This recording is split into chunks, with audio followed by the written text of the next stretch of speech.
so last session, let's start. Is this morning? Sure.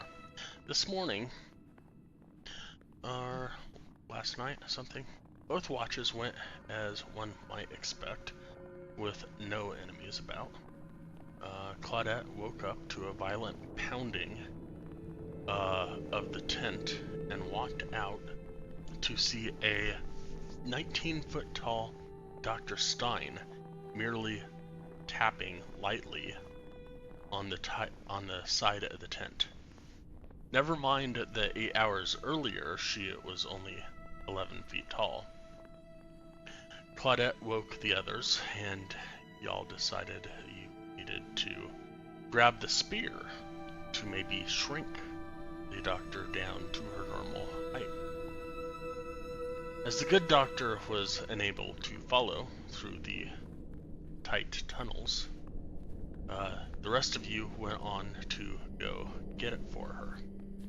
A few hours later, you returned carrying the spear over your shoulders, as it is, a 25-foot long spear made for a giant. Dr. Stein merely reached down and picked it up off your shoulders like it was a butter knife off the table. And nothing happened. After some more discussion, it was determined that the green-skinned creature was named Ythryn, and that she really wanted you to stay here in her grove with her. Pretty much so she would have someone to talk to besides the Noctics. She cast a Fey charm on Claudette, figuring if Claudette didn't leave, the others wouldn't either. And it worked. For a little while. Unfortunately, other things were at play, and because of them, Illiken started asking questions, which brought up a thought in the doctor, who raised a point to Ythryn that she would stay with Ythryn, seeing as she could not leave anyways, seeing as that she was 19 feet tall and couldn't get through the tunnels. And she still had 600 years of natural life to live, which would, given she does not die prematurely, Ythryn agreed and dropped the charm on Claudette, who was still seeing people that are not there. As you made your way, or your move to leave, Ythryn bid you farewell with one last piece of advice. Do not stay in the cursed city of Ythryn longer than you absolutely must, or you will eventually go mad and turn into one of those one-eyed creatures.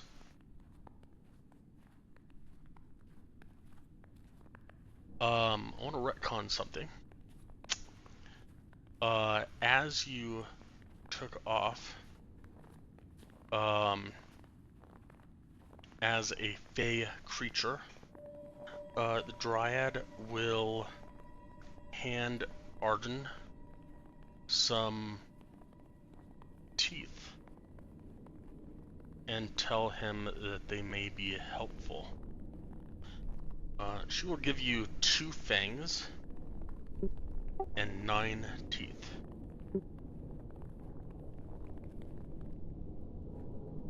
So off you go, down a narrow tunnel to the south, about a mile or more, with Claudette uttering nonsense every so often.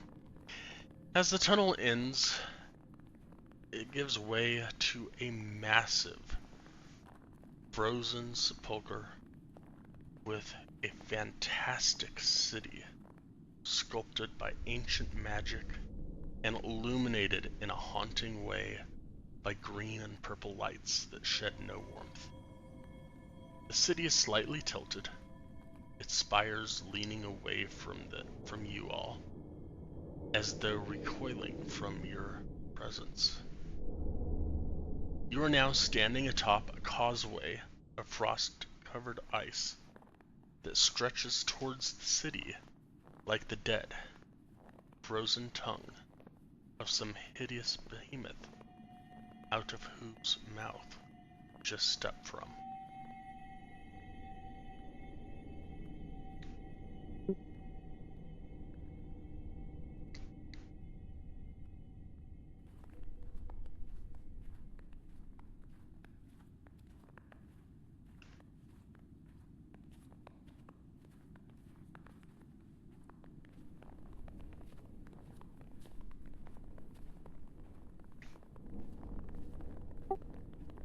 Yeah.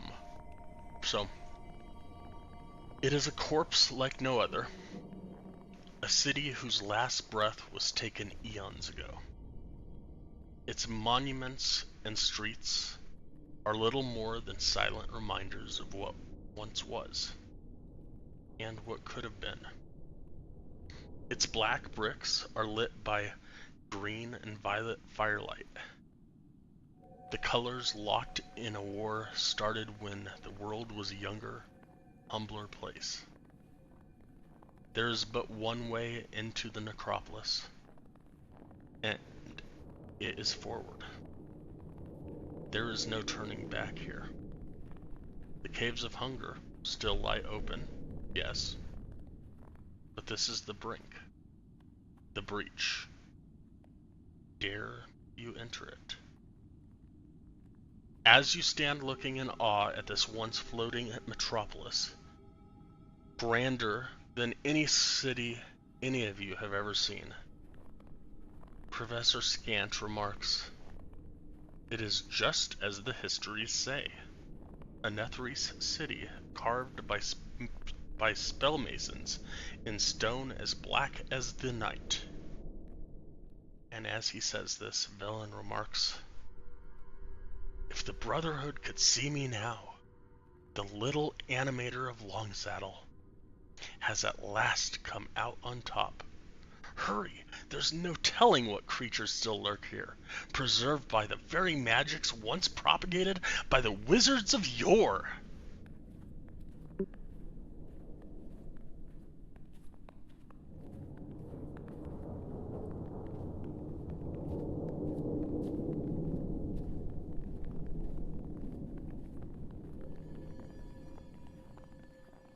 It's not a literal mouth.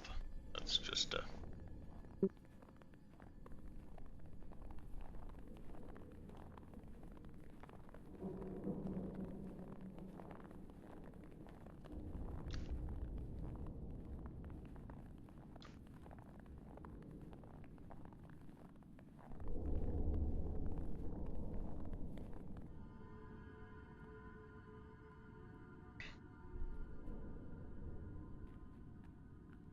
And a reminder, this is the map that you have.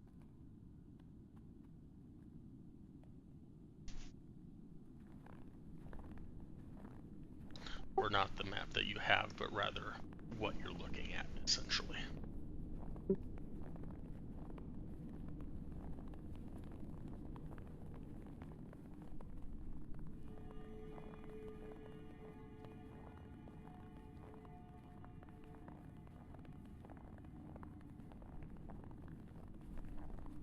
You can. Give me a thief's tools wisdom.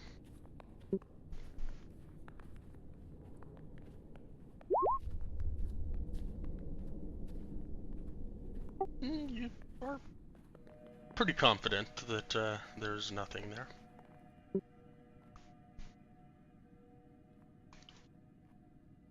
It does look like a statue.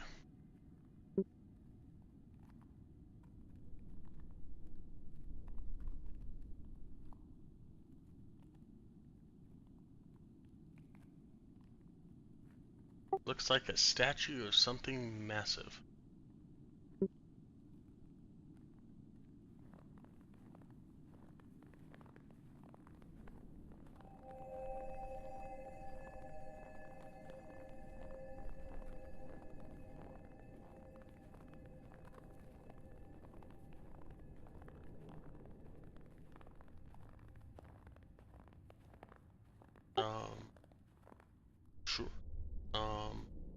What do you wanna? What are you trying to look for?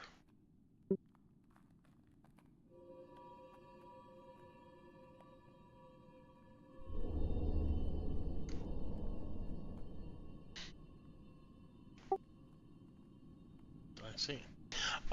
Give me an investigation roll.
In appearance, it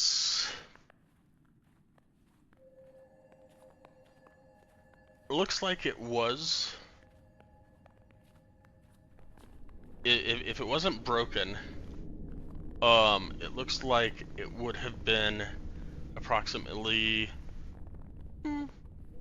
about 20 feet tall,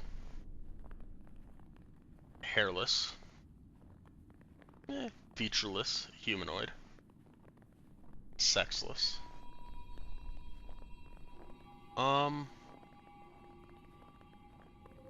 Unlike, doesn't look like a golem by any means, but it also doesn't look like a giant by any means.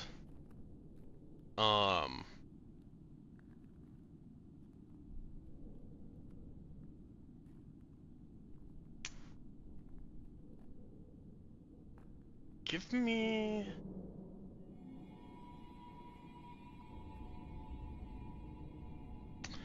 an Arcana check as you were looking through these broken pieces.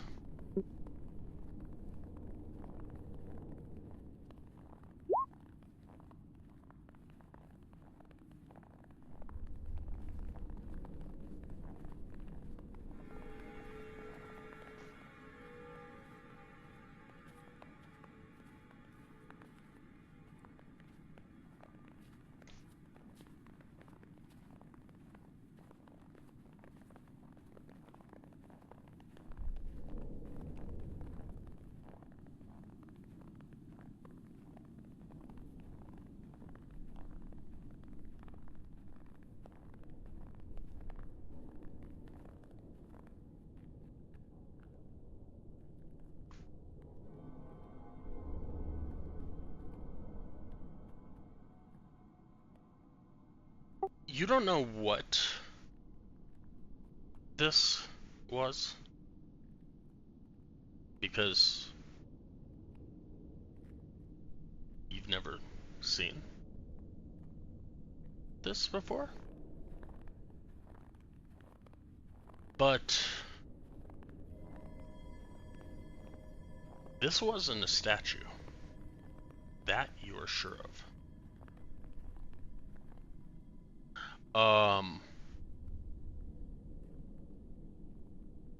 You're not sure what happened, but it turned to stone as it died, which wasn't all that long ago.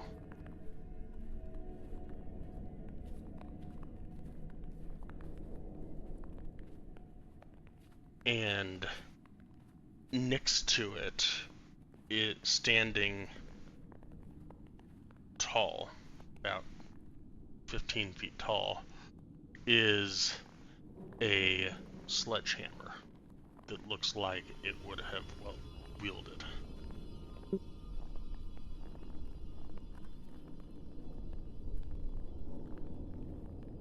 So as you get further in here, green and purple lights cast an otherworldly glow upon the frost draping the assailant city. Clawing spires, broken domes, and steeples, leaning at odd angles, surround a huge citadel.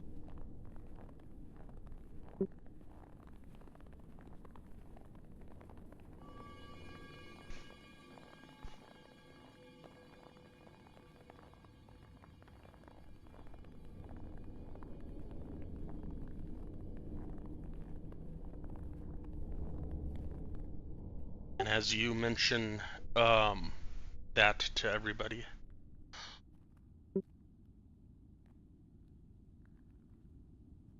Ellen, of course, would be down there with Professor Scant.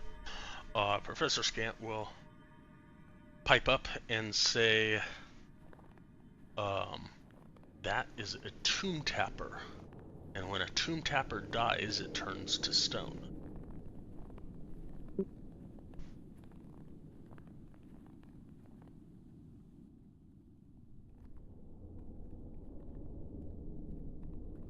A tomb tapper, or Dalud, is a large construct-like creature made of earth and magic, created by ancient Netherese archmages to serve as a guardian and treasure hunter of magical items. They are enormous, faceless humanoids with a strong lust for magic, which they protect and collect rather than use. Tomb tappers can burrow through stone with their powerful claws, communicate using skin vibrations, and a limited form of telepathy, and are immune to mind-affecting spells. When a tomb tapper dies, well, this is the result.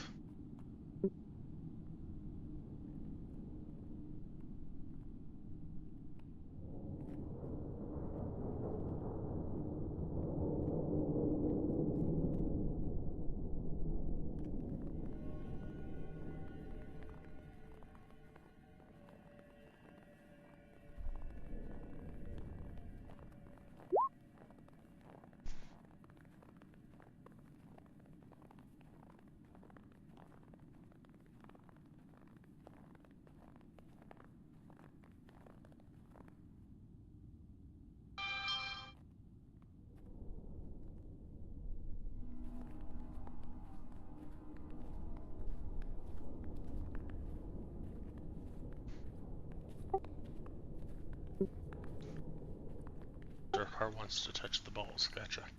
Are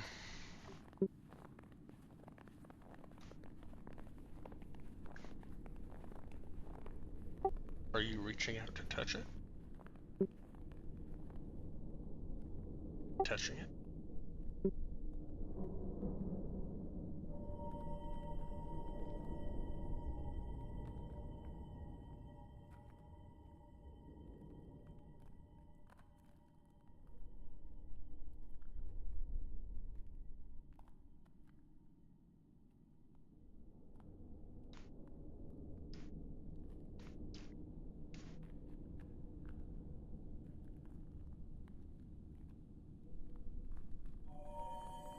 That's a good question. I'm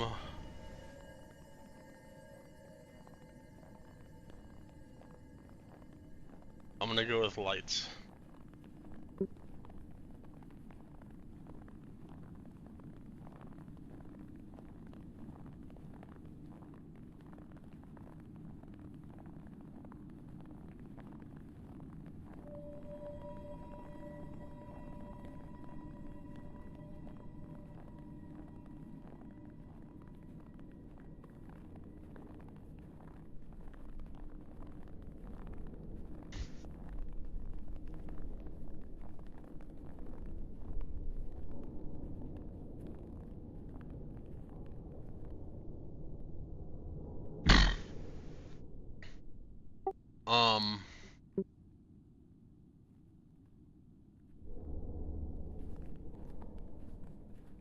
They don't look the same.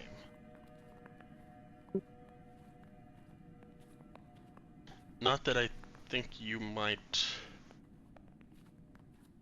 I don't know if you've ever seen a Chatelaine brick, so... But...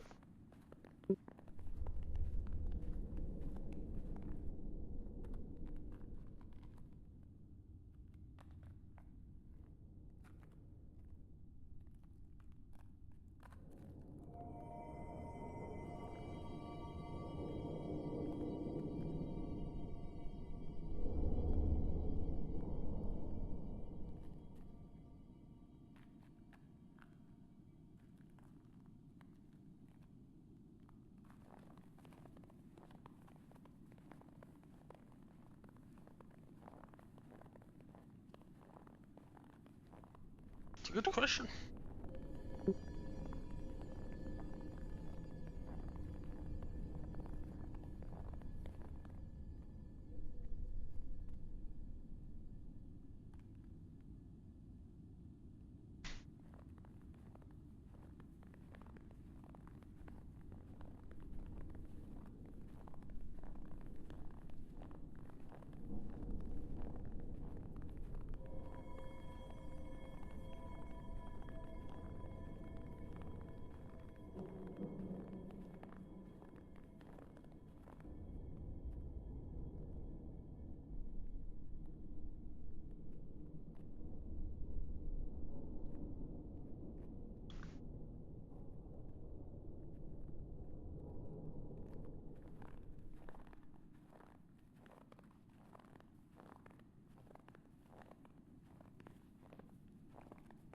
She still doesn't see any traps. Okay.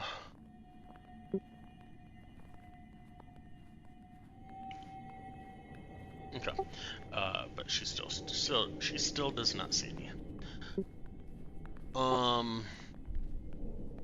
Not yet, anyways.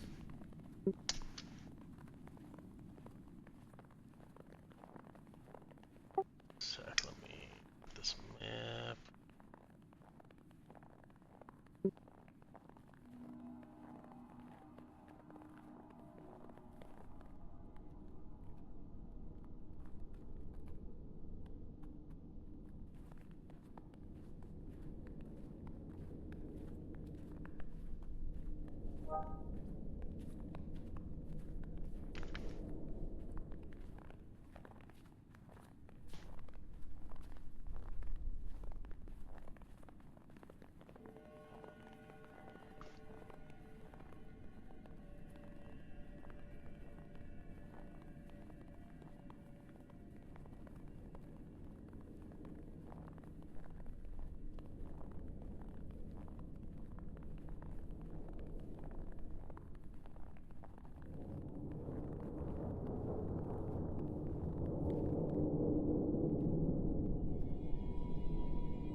Alright.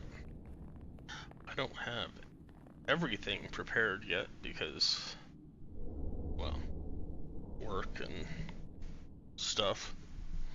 But, yeah. Where would you like to go? And we will see what I can figure out.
So it's actually down in player handouts. If you scroll in your journal down towards the bottom, I will go ahead and share it again with everybody, but that is where it is physically located.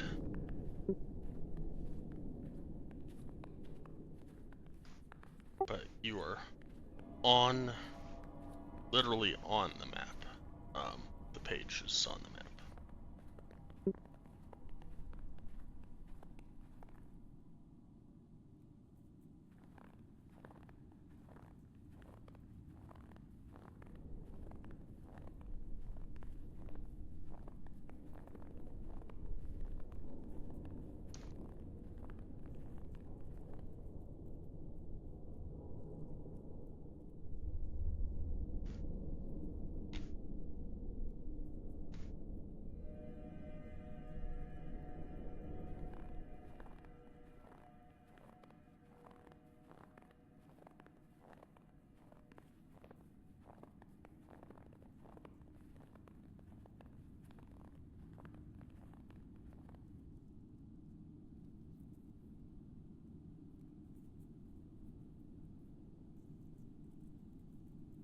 Okay. I've got to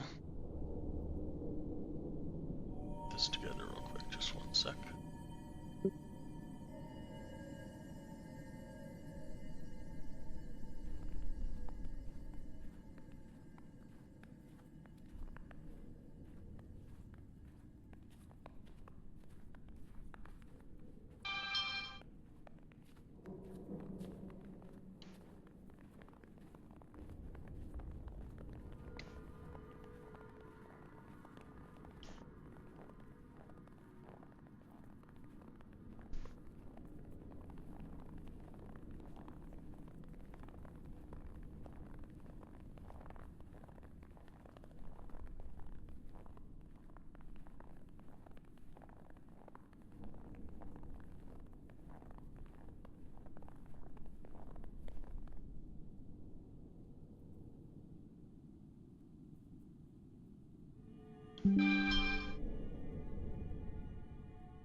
Yep, I gotta create this stuff. I'm not prepared because I have worked about 80 hours this week.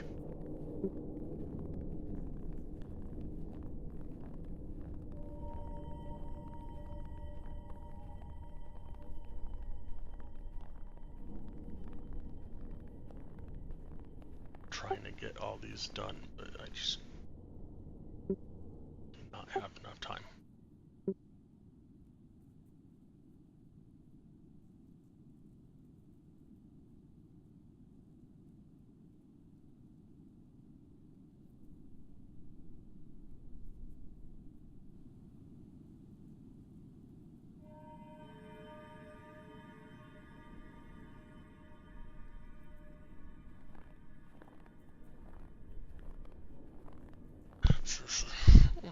Shoot.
Arden.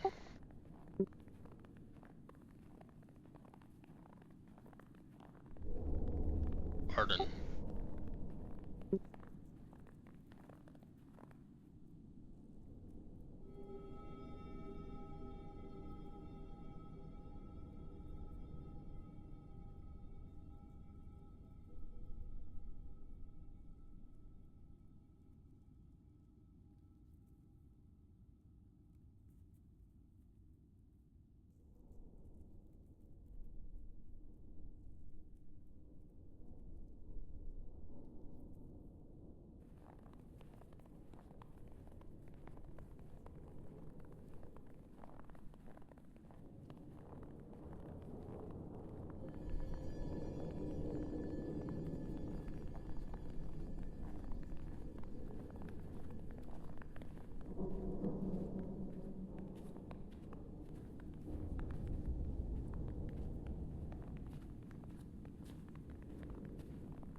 You're allowed to walk on ice. You've been walking on ice a lot. I mean, you can try, you just aren't going to be able to do it. It's not that you're not allowed, it's just that you can't do it.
Lock me up in a little white room with stone floors. I hate stone floors. That made me crazy. Crazy? I was crazy once.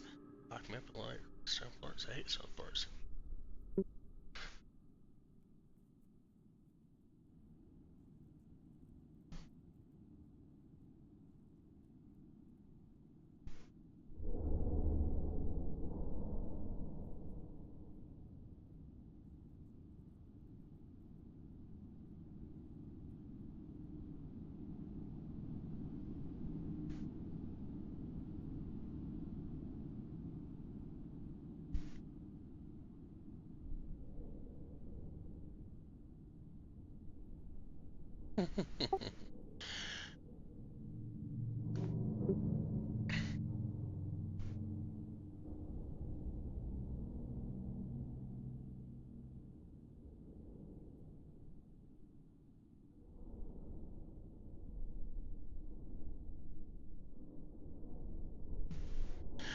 Yeah, the eyeball is the aura of Durkar, but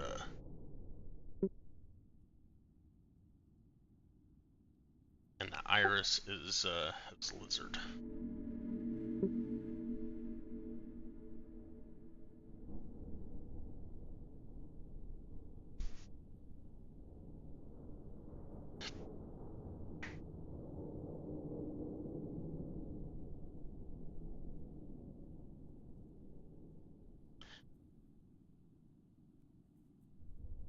No, definitely not. He is large, so he'll be able to carry one person.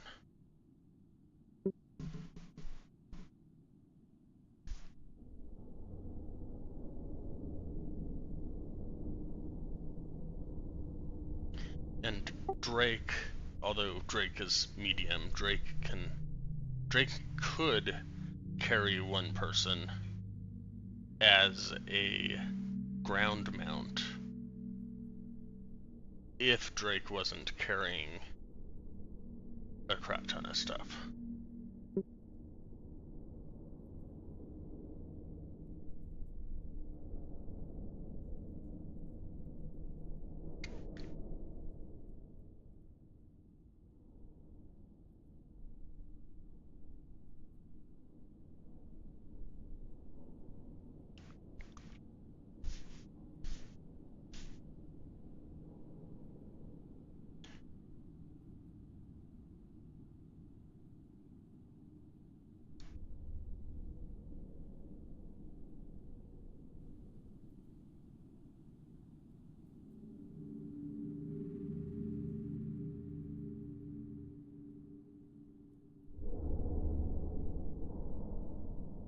Right now you're wandering down a path in the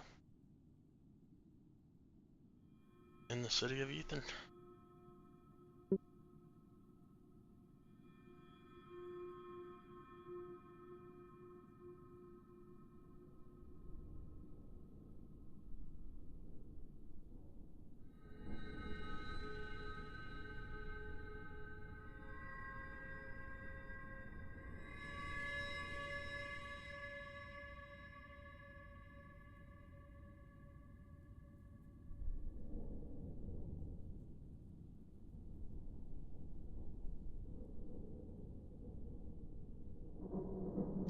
It is definitely not big enough for Claudette.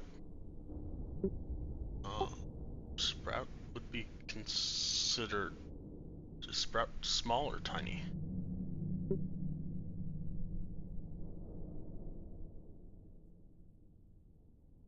He's tiny. Sprout could fit in there.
You see, let's see here, a maze of cell-lined corridors which fill the area.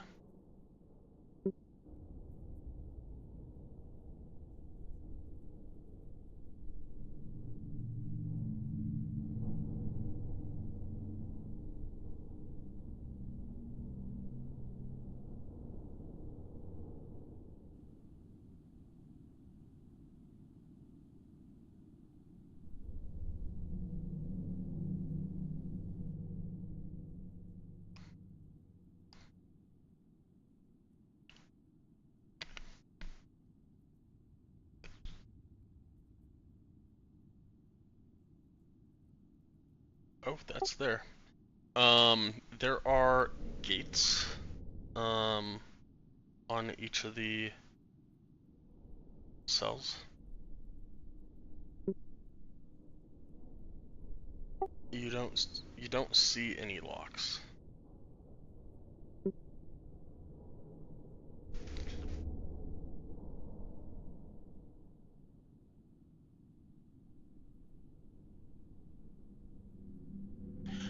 You see it. It's just another opening.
Have I been here?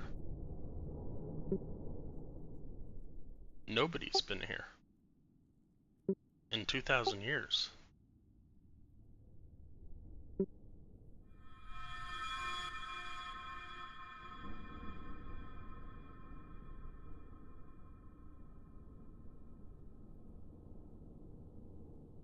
I think that's the only possibility, I would imagine.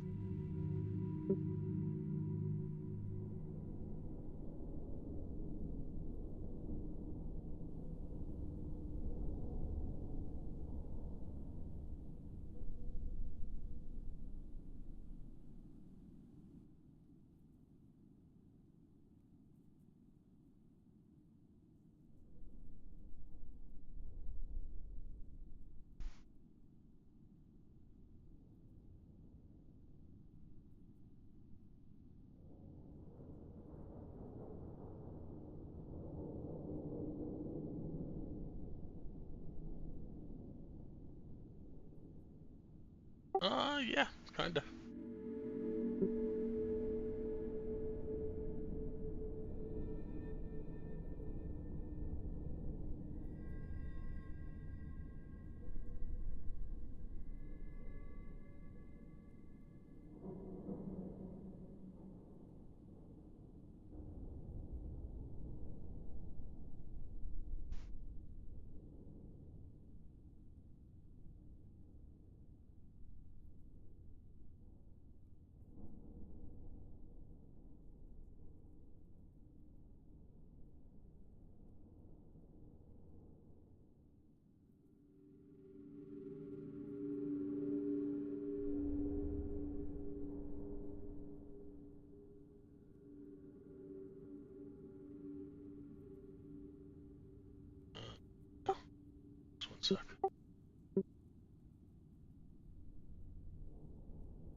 Um, yeah, kind of.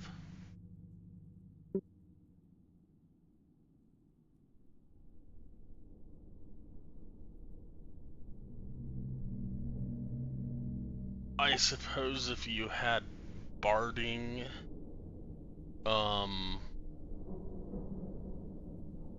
if you had the correct barding, etc., to hook them up to it, you could possibly do it. It looks like it's more for like 2 or 4 horses than one small lizard, but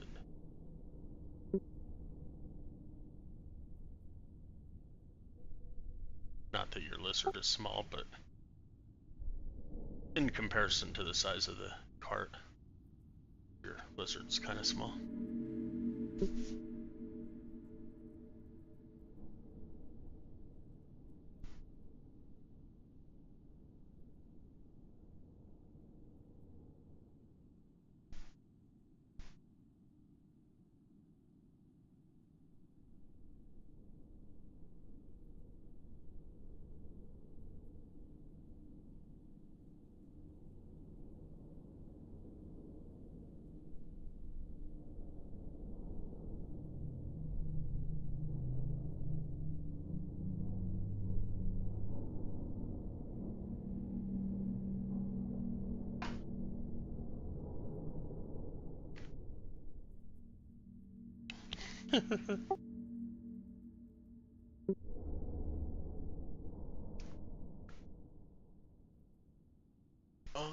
Just 1 sec on that.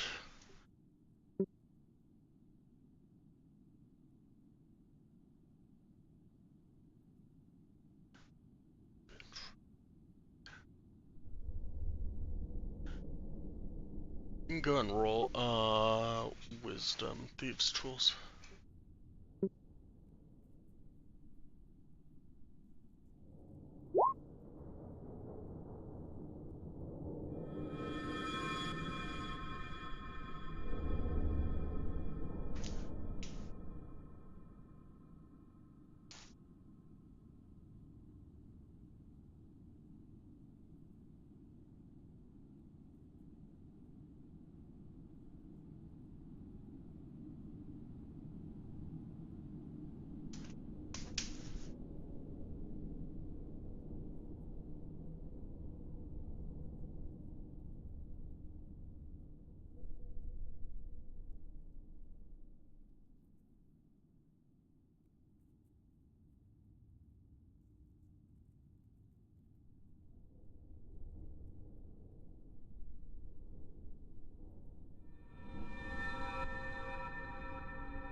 Um,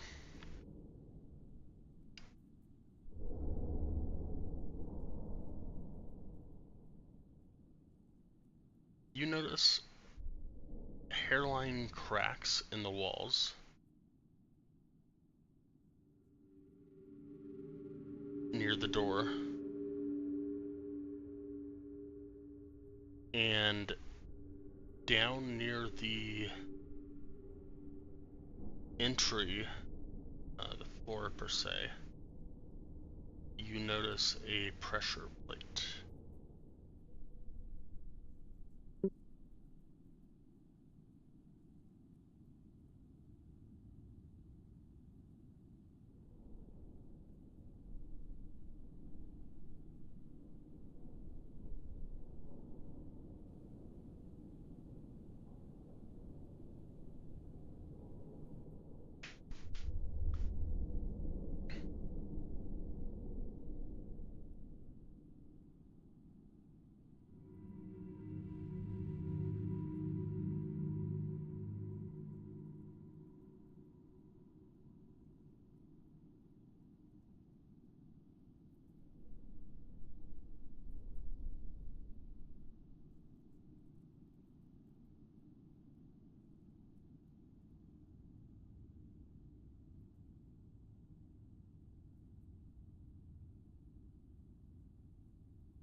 There's a lever mechanism.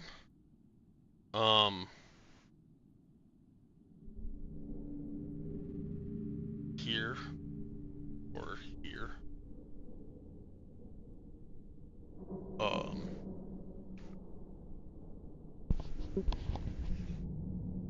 this,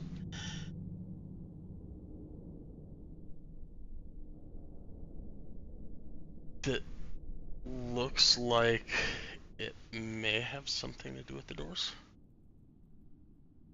The levers, as you follow the chains up, they go up and over to a portcullis, kind of situation, and into the building.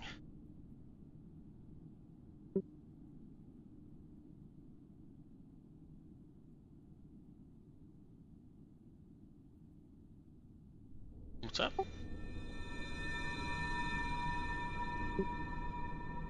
No. The red emblems are red emblems.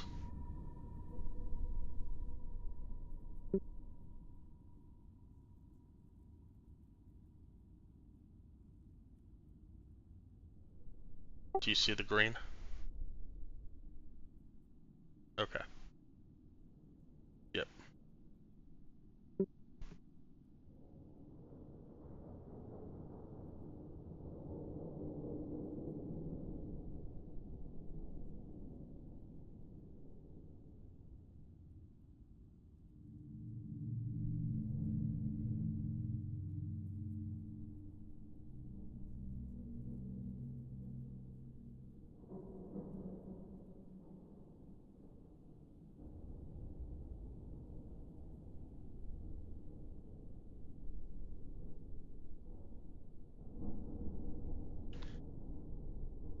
There doesn't seem to be a place to put your lockpicks.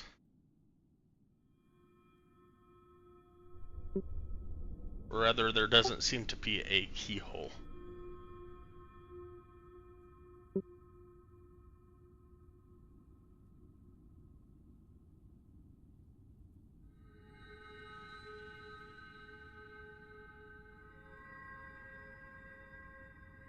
A doorbell. No. No.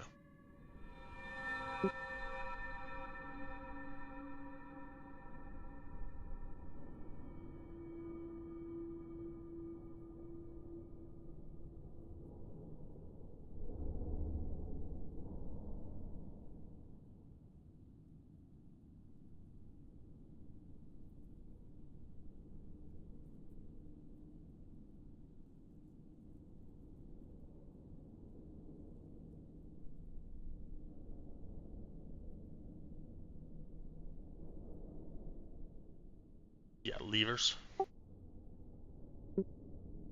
Or levers. Levers.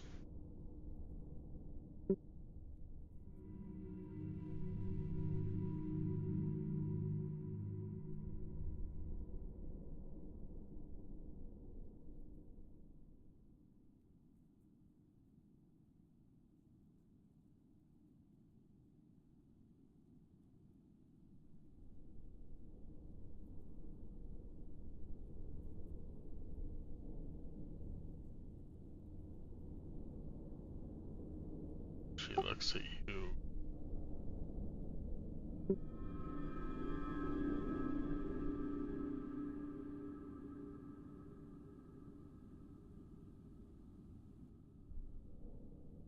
Alright, Illican and Arden, give me dexterity saving throws.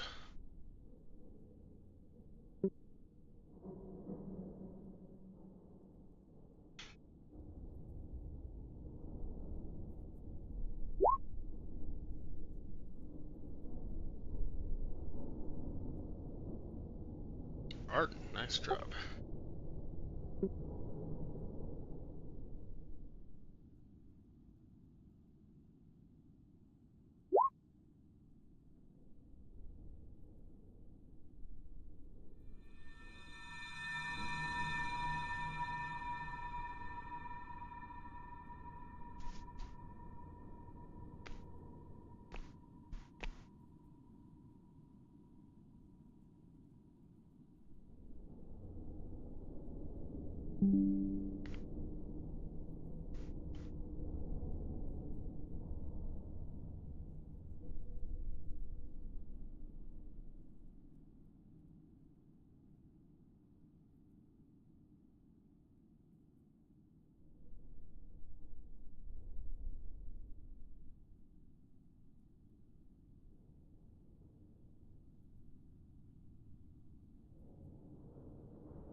Alright, Illican.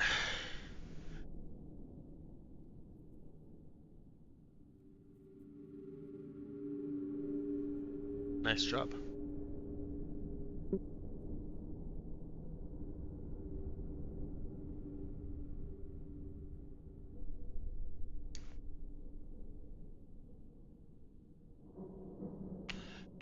Everybody hears a loud clang. And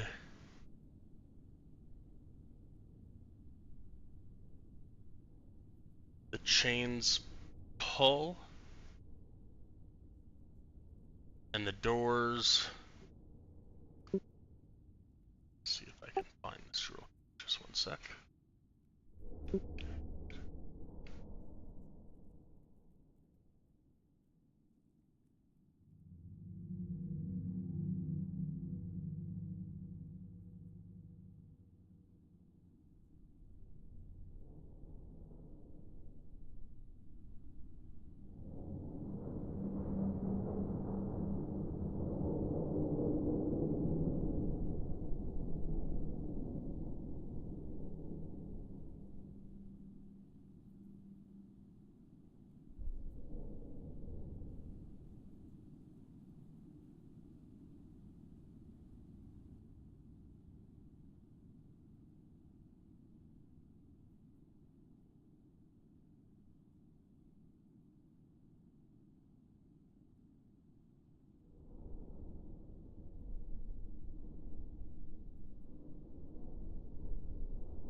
You might have to go to YouTube.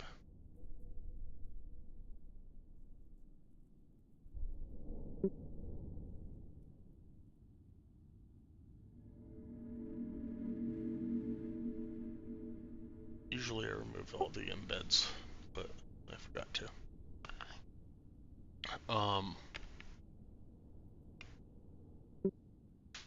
Alright, so you hear a loud clang as spikes come out of the edges of the walls out here, and they shoot out. They don't shoot. They jut, I guess. Out.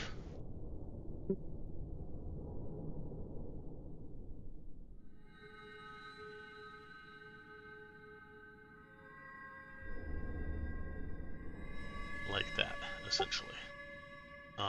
Like 3 or 4 spikes. But both of you dodge out of the way, and then the spikes retract.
Sidestep the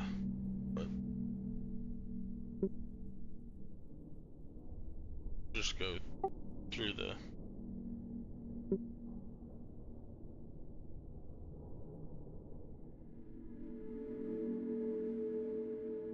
like that.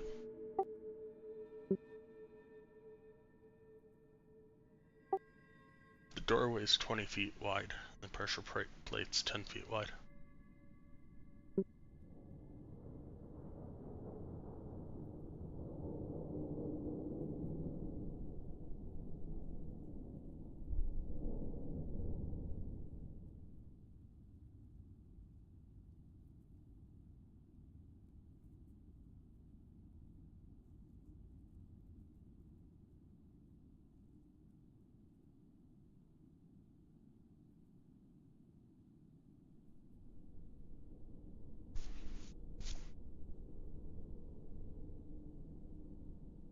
You believe that would be correct.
Dunno.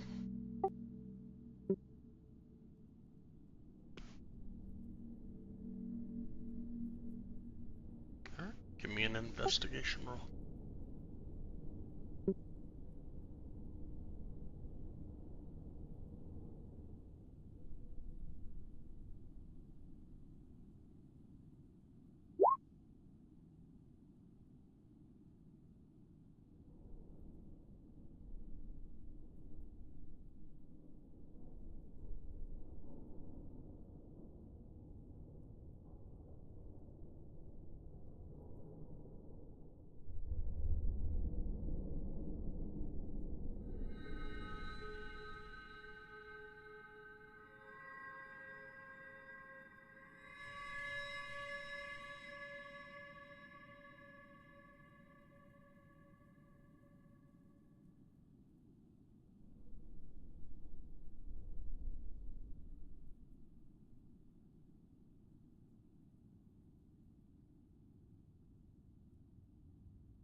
It looks pretty good.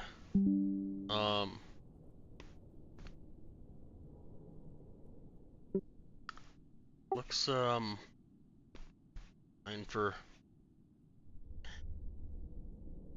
Velen says that this place hasn't been touched in 2,000 years, and for a place that hasn't been touched in 2,000 years, and for a city that was flying, that crashed, glass bottles look pristine. I mean, who knows, but these look like some really, really nice bottles. They might be mead, they might be wine, they might be fine wine for all you know.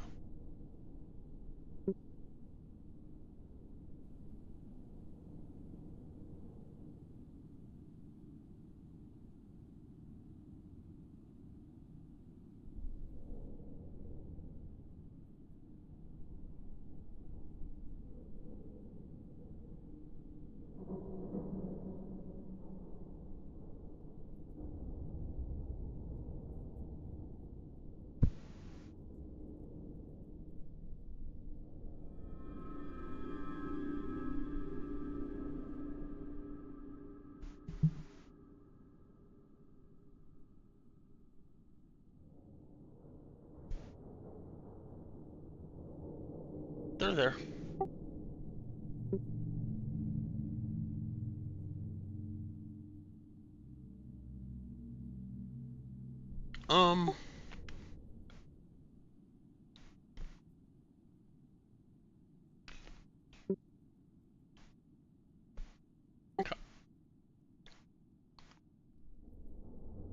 So you recognize the print, but you can't read it. It is all in Draconic script, but it doesn't make sense. The letters are out of place to how you learn Draconic. But it looks like being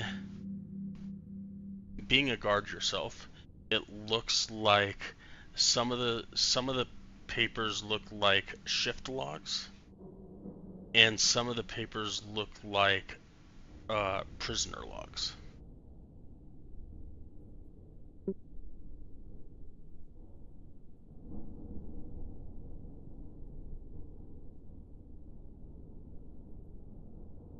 Okay.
baby, oh baby.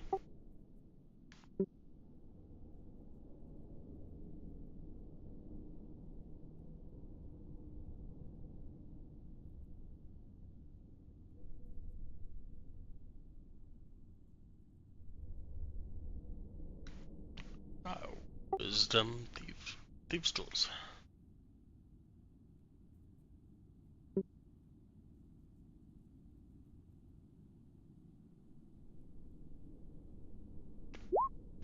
Pretty certain that there are no traps.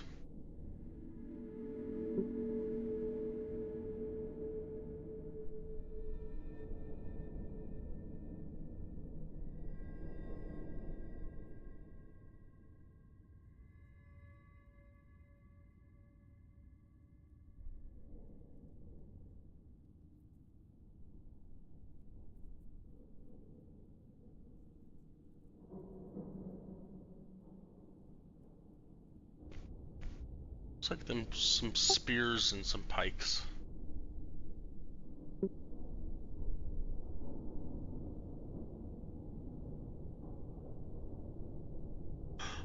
I'm just gonna tell you now.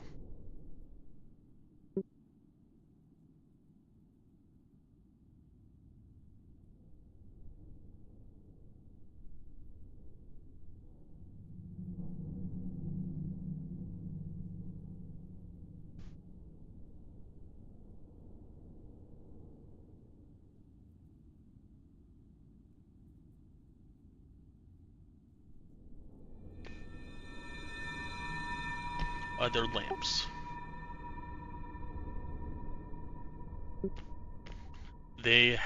So the blue light is coming from them. And they're just, it's like an eternal flame that just is continuous.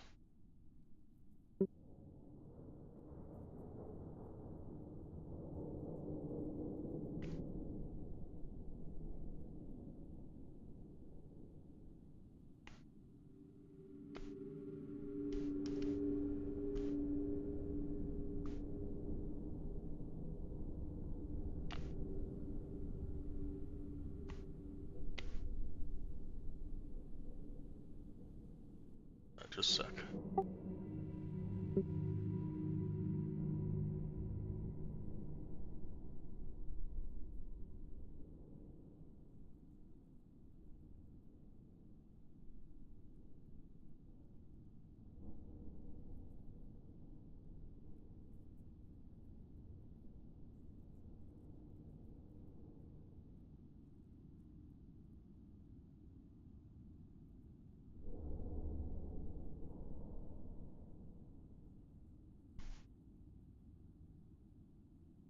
Yeah. That's awesome.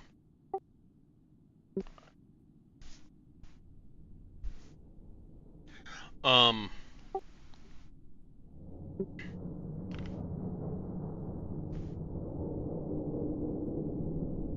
don't know. You can.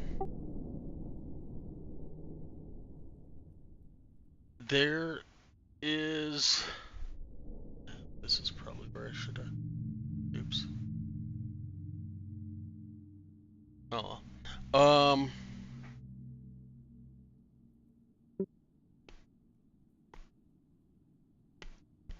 too late now.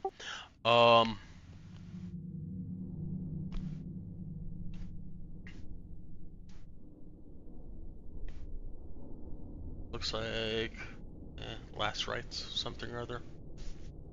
Prisoners die, get their last rites, and possibly go out and bury them somewhere.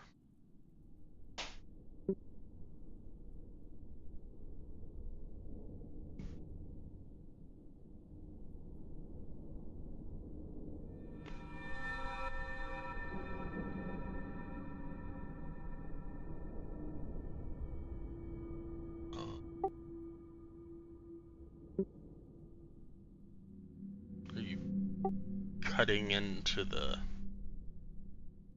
wrapped? Well, it's not sarcophagus, but the wrappings of the Give me an investigation check. To scour the area.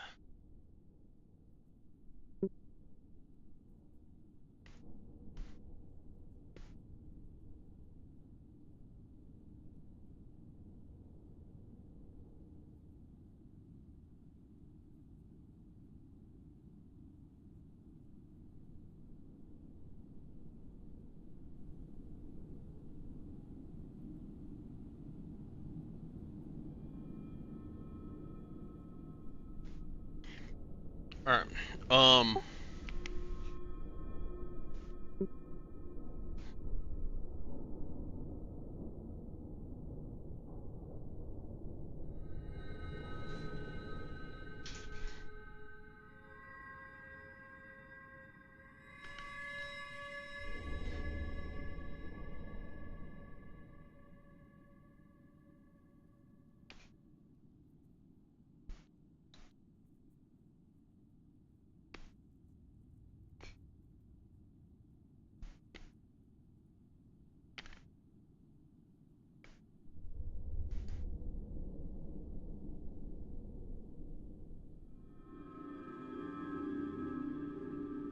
Alright.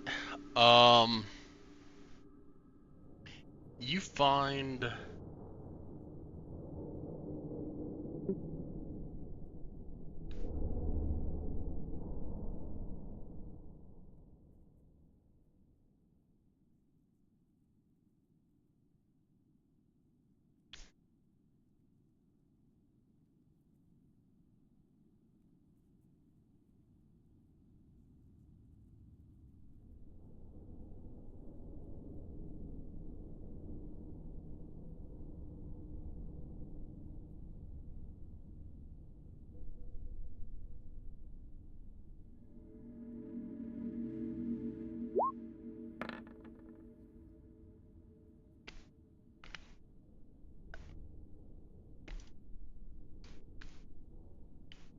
you find 21 coins.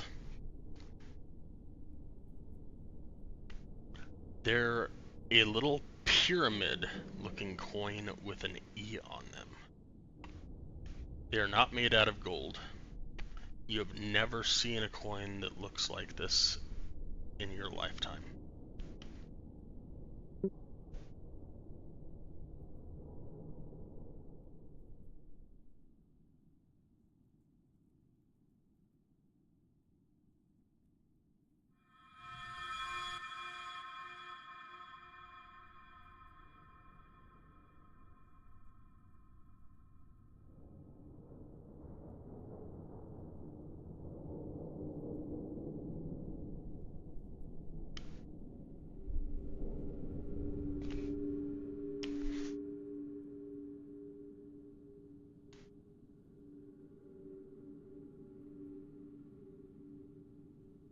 Sure.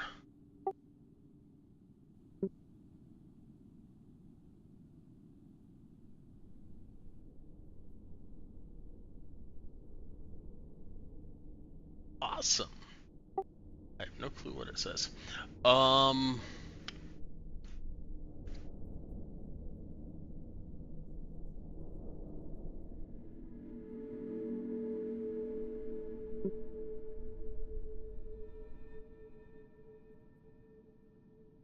Great. Call it, until I can figure out what it is, call it book found in prison, 5 pounds.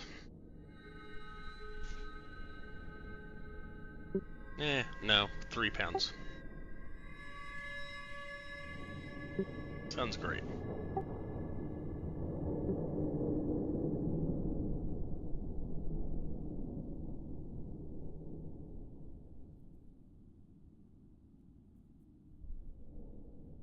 She holds it up, flips it over, and Professor Scant says,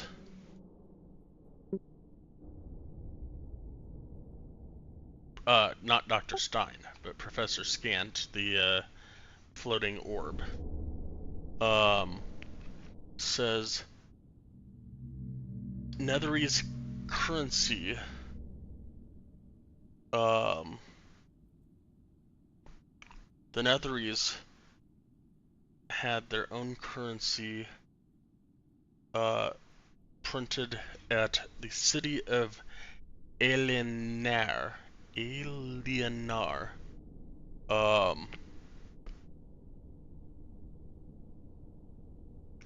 called E Magicus Unum, for magic one,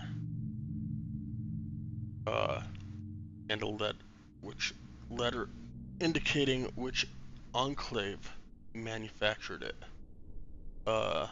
E for Eleanor.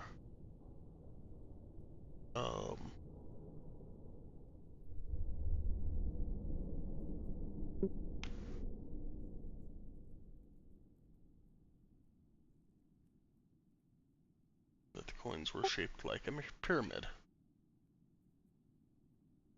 Each coin features a three-dimensional illusion of a flying enclave within its pyramidal faces, created by Netherese Arcanus.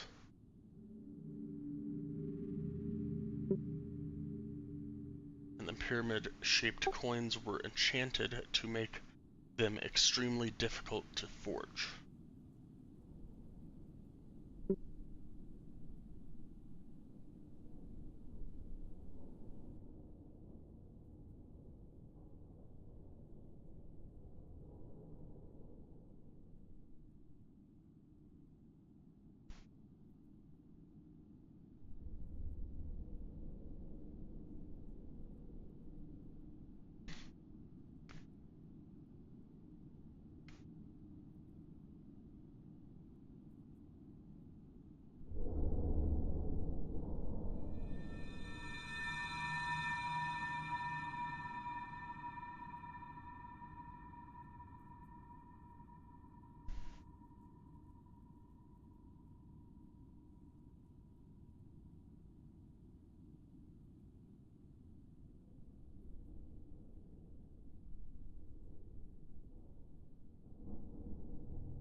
You see this infirmary in disarray, with an operating table in the middle of the room. Leather straps extended from one side of the table into the air above its surface, and fastened to the other side. Oh, wait. Oopsies.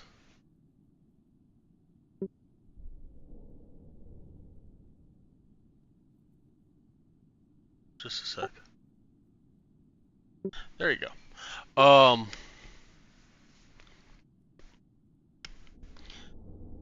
Leather straps extend from one side of the table into the air above its surface and fasten to the other side. The shape suggests that something or someone invisible is lashed to the table.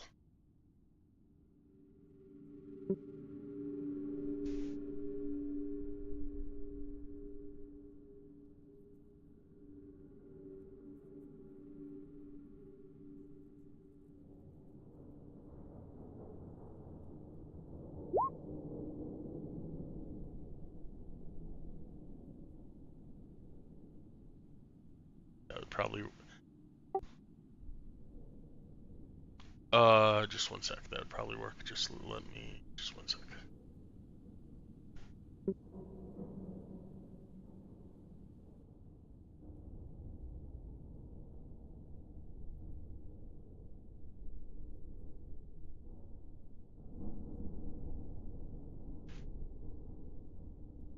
Yeah, that works.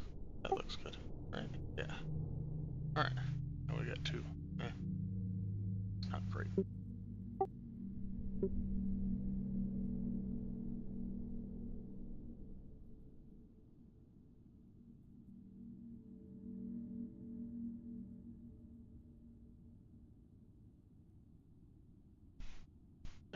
looks better. There. Now there's 2 leather straps across that table. Alright. See, invisibility once per long rest. And it comes off of your weapon. No, that would, once per long rest, it should not, take a spell slot. For the duration, you see invisible creatures and objects as if they were visible. So yes, you see a creature on that table.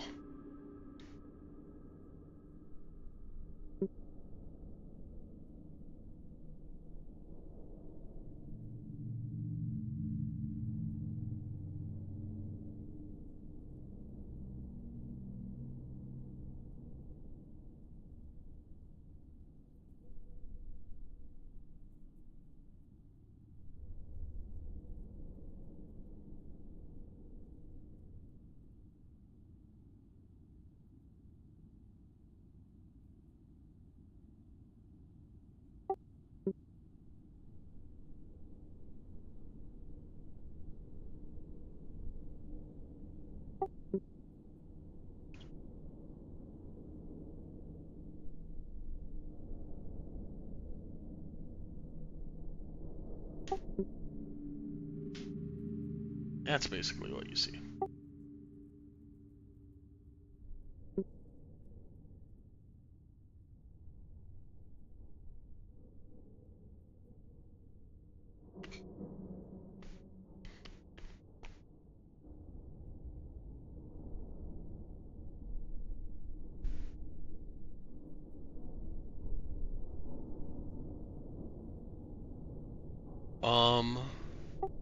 Just a sec.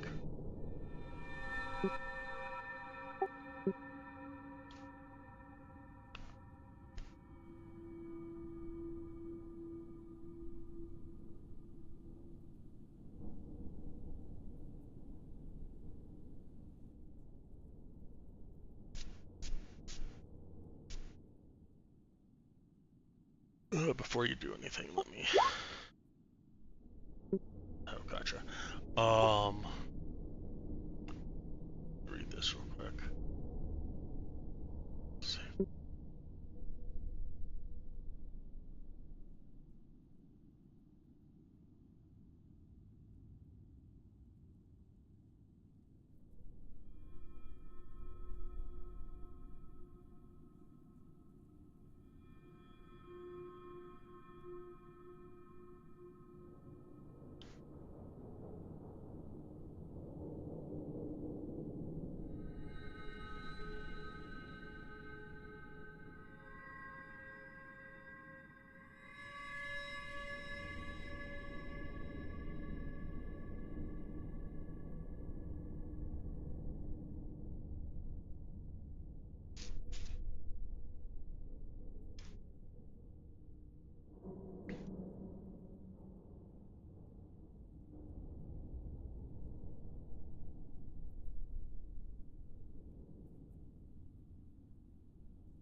Alright, you definitely do not sense any celestial, undead, or fiend within 60 feet of you.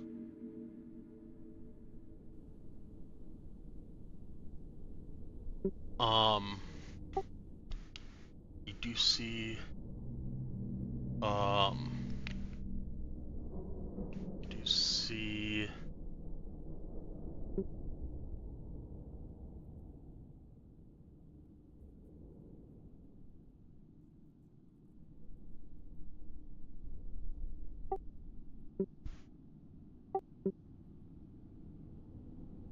say another message.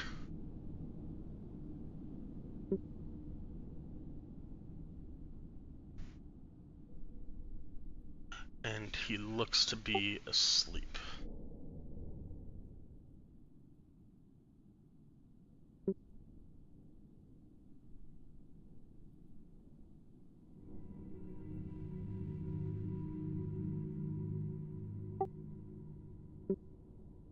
Oh, gotcha.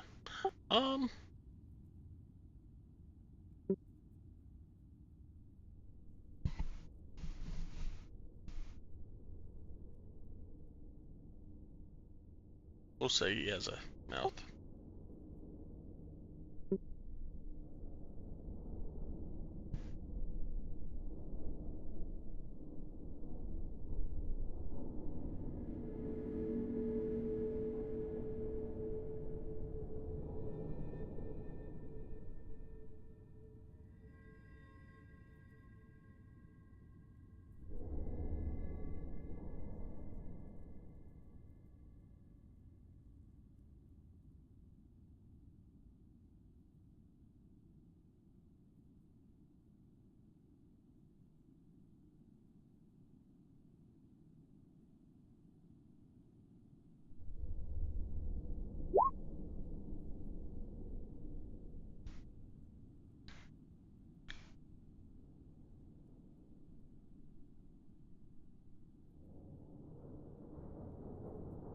Alrighty, now I just gotta figure this one out. DC equals 10 plus the spell's level. For each spell at 4th level or higher on the target, make an ability check using your spellcasting ability, which you're a paladin, which means charisma. DC, so is it straight charisma?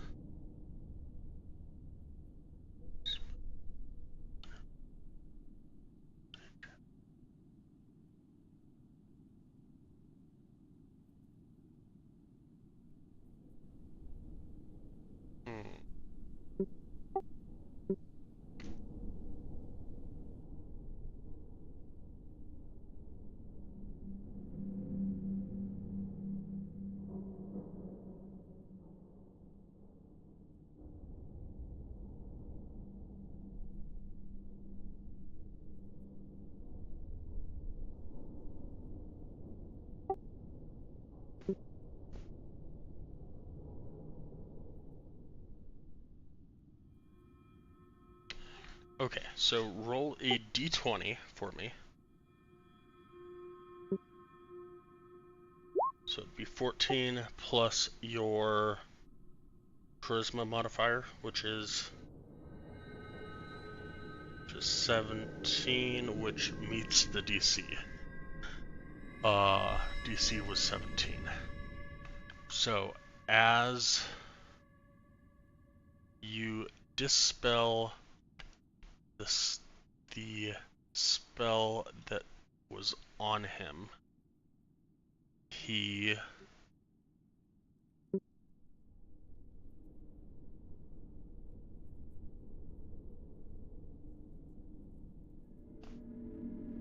becomes visible to everybody else and awakens.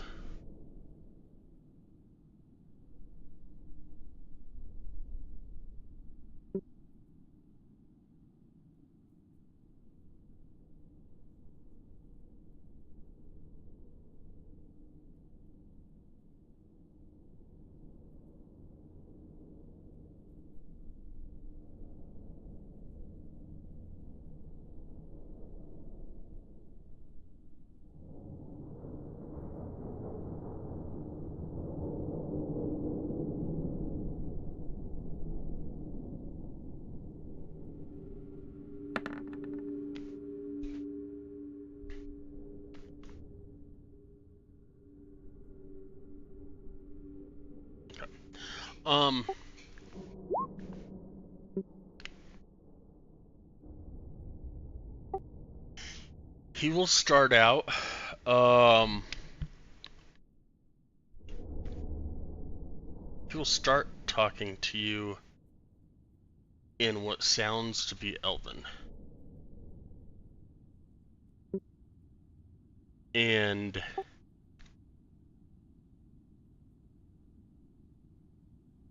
as none of you can understand him,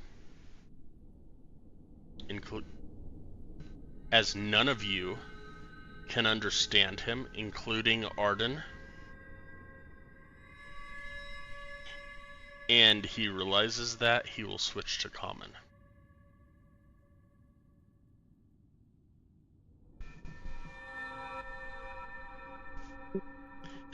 Because Arden does not know the Netherese tongue of Laros,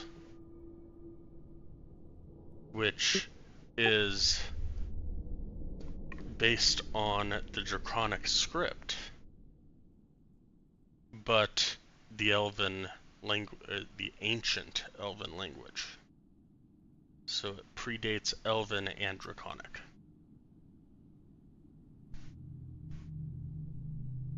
The doctor is stuck.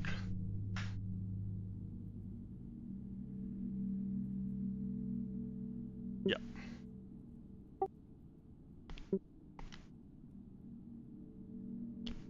Yep. Very heavily accented. So you said, what is he doing here?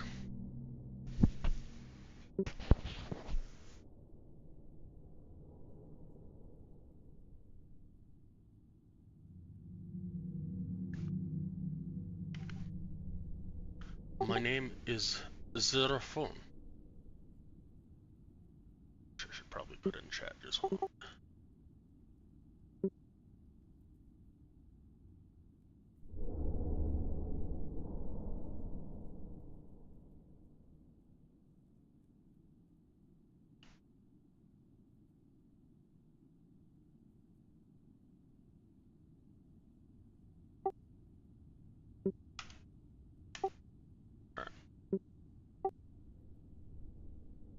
My name is Xenophon. What am I doing here? I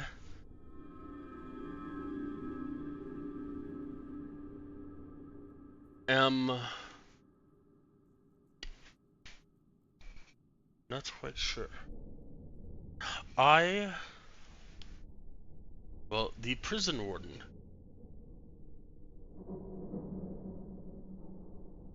is running some tests. I believe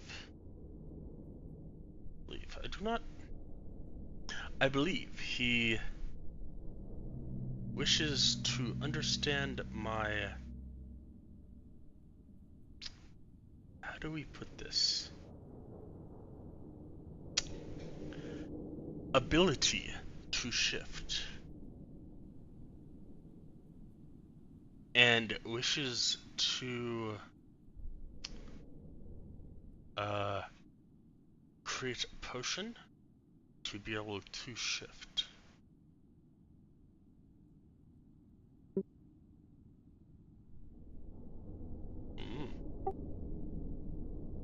What, like, 2 weeks? 3 weeks? Yeah, 2 weeks, 3 weeks.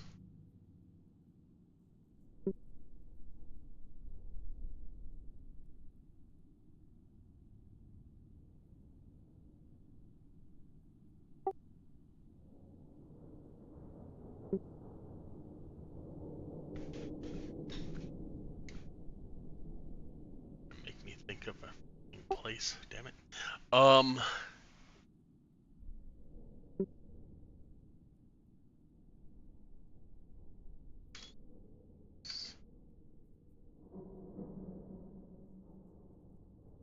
Oh, like that, okay. In that case, yes, SL. I was thinking like, What other city were you at? I'm like, I don't know what other cities exist. Um,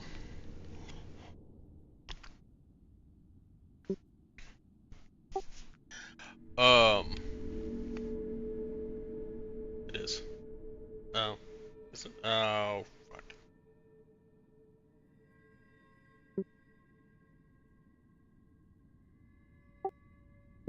No, I was talking to myself. There you go.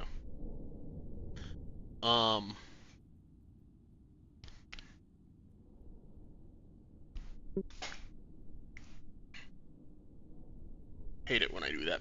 Alright,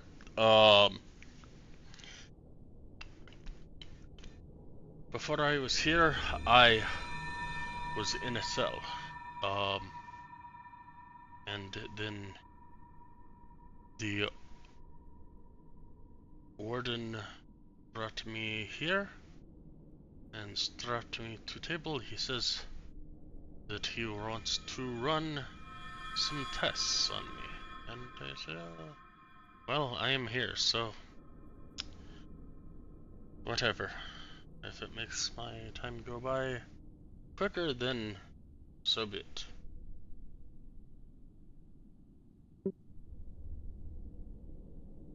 No, no, no, no, no, no, no. I am not an Ythryn, no.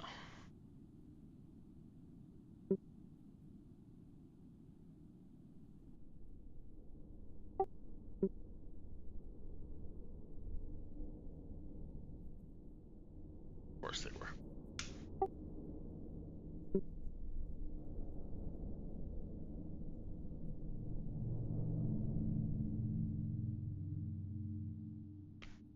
Why does this have an N there and an R there? Damn it. I think his name is supposed to be Xerophone, not Xenophone.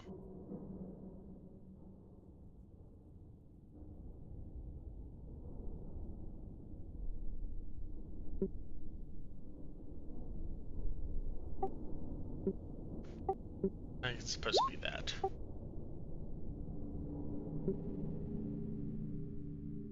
I think the first one got changed to an N. So every single one of these is an R.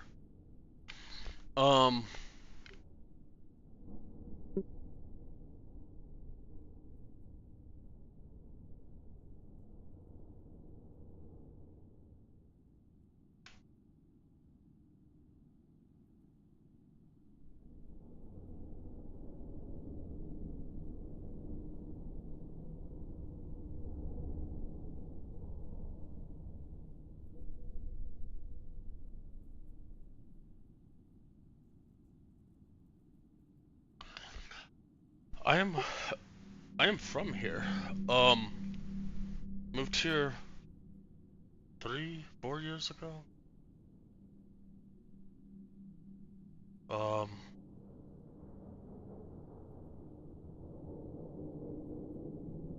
Sorry, not that. Sorry. Moved here 30 or 40 years ago. My parents did. I was born here in Ythryn.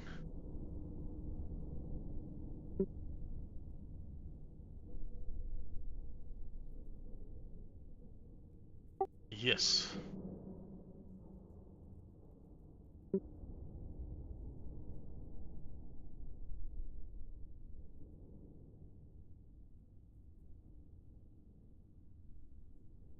Upsetting, you say?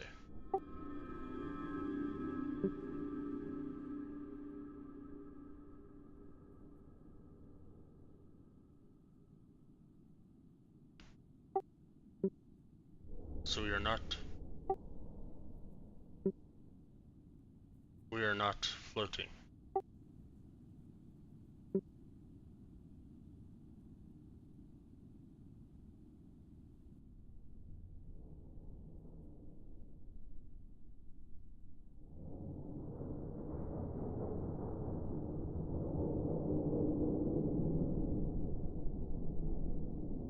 His eyes shift around like freakishly, like he remembers being strapped here like a couple days ago, like, or maybe yesterday, like he's visibly freaking out, like why, what, how did this happen?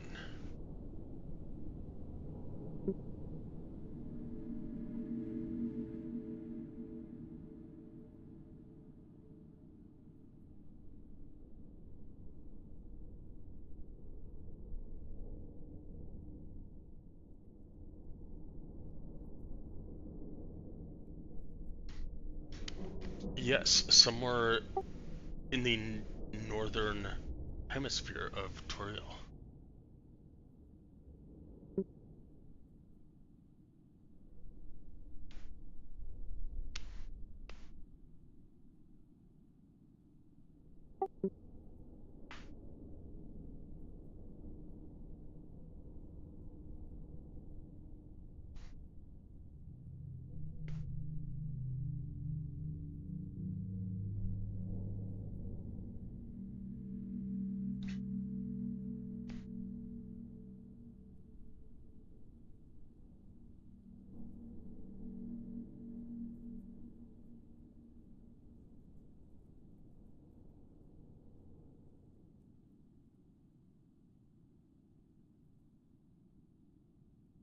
I can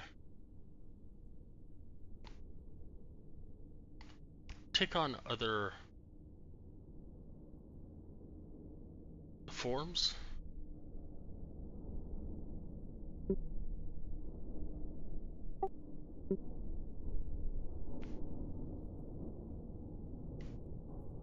Yes.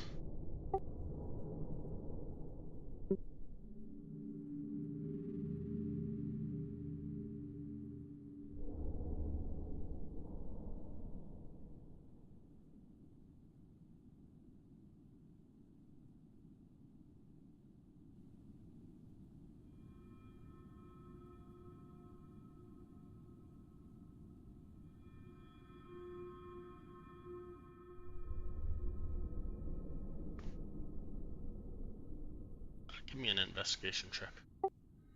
Either of you. Or both of you.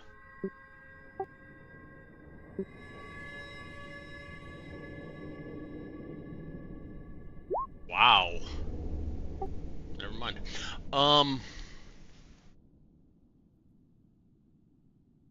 Alright. Arden, since neither of you are really looking,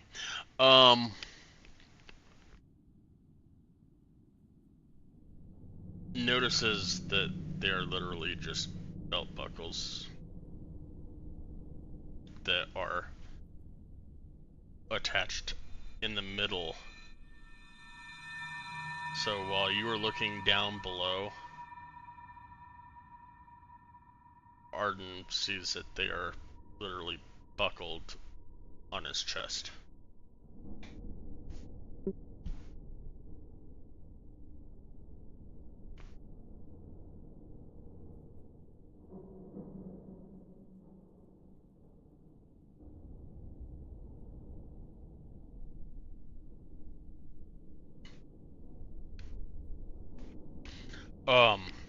He says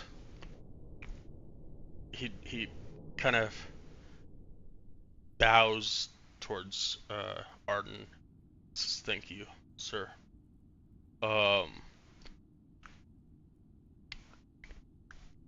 And looks over towards Claudette and Dirkar and says, "It doesn't work that way. I'm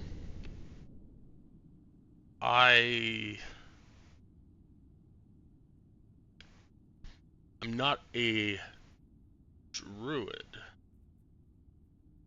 so I cannot shift into a mouse.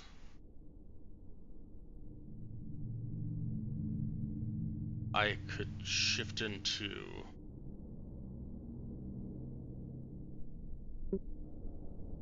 another person.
I was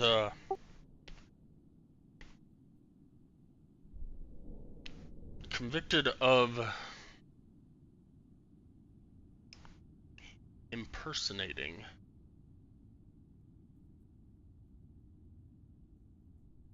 a sage.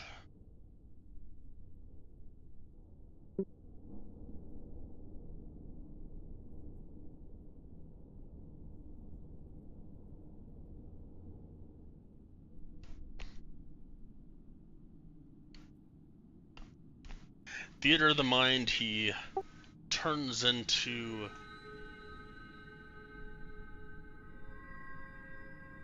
somebody that you would think of today as a high elf of like a royal court.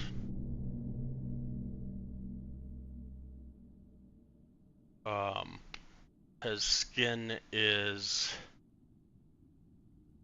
a palish yellow gold with blue eyes, long pointy ears, flowing blonde hair, slender cheekbones, slender fingers, and his clothes are like a royal blue with lavender tassels,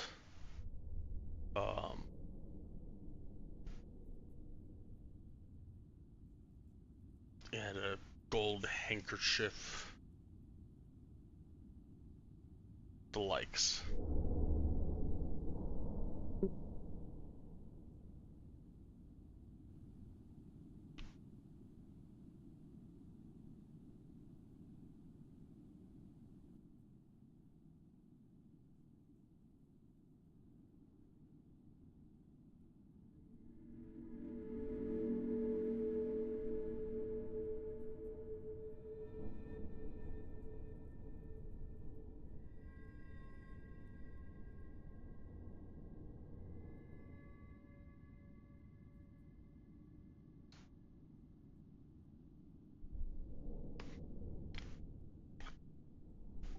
He shapeshifts into another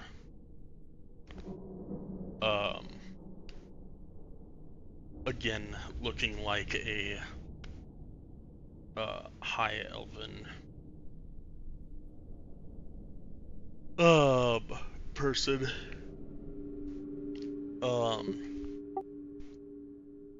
Another high elven person, but this time wearing still the same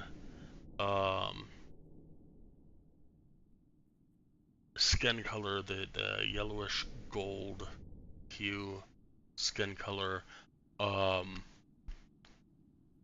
Hair was short,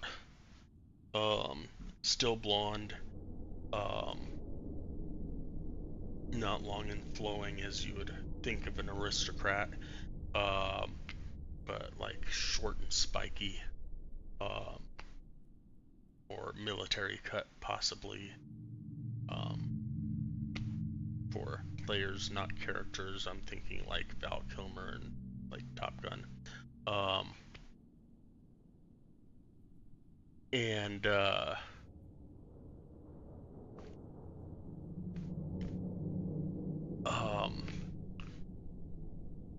clothing, he's wearing a royal purple military garb. Um, so it's like long, slender slacks, a tight jacket with long sleeves that are rolled up slightly just past his wrists, and he has surgical gloves on that are made of a green cloth of some sort, with uh, knee-high black boots over the top of the purple slacks.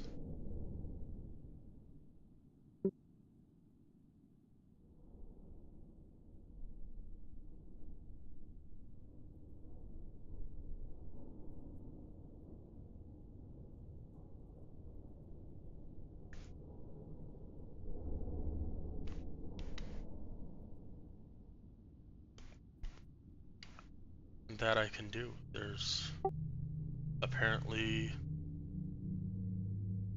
nothing left here for me, so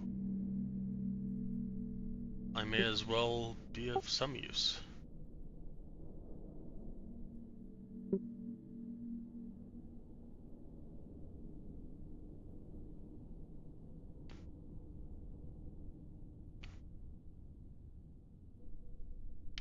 And he kind of does a curt nod and smile.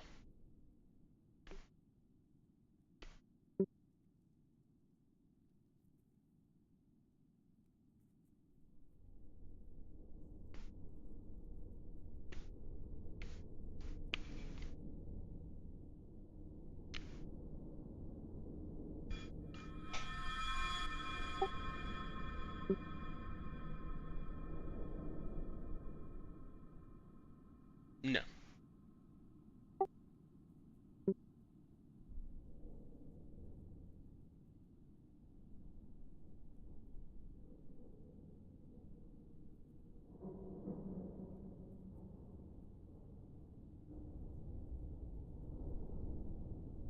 What?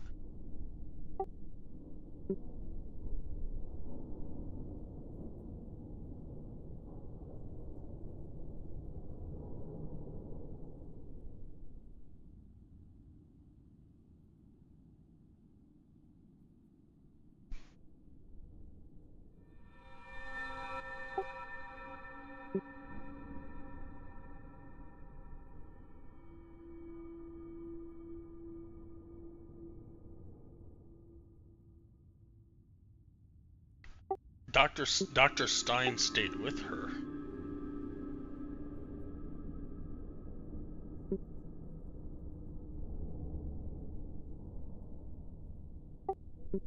Uh-huh.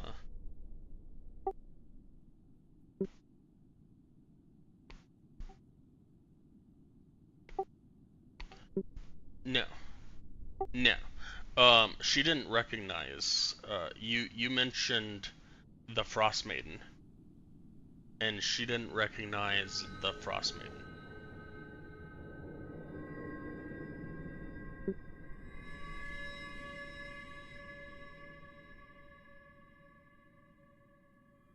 She has never heard the term the Frost Maiden.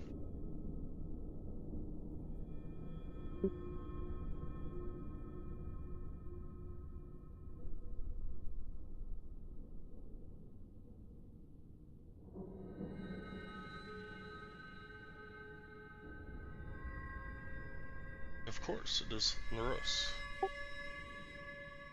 The common tongue of the Netherese.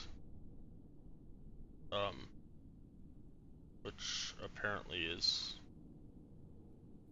not common anymore.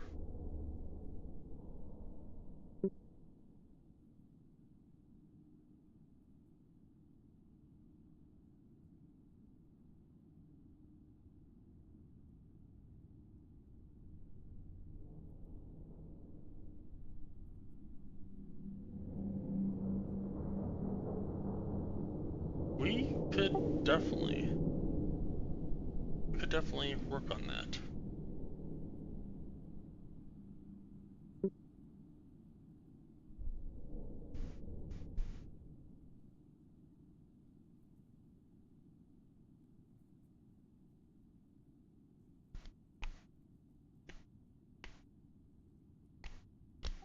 Cool.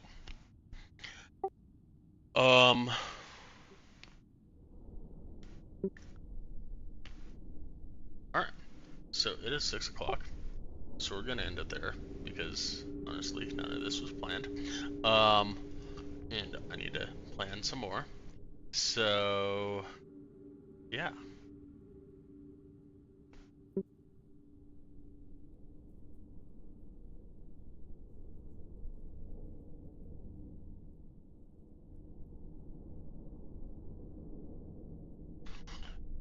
No game next week, because Opal is going to be missing.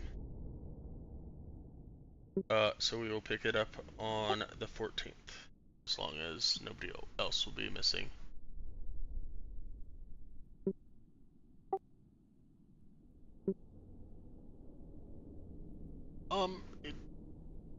He isn't.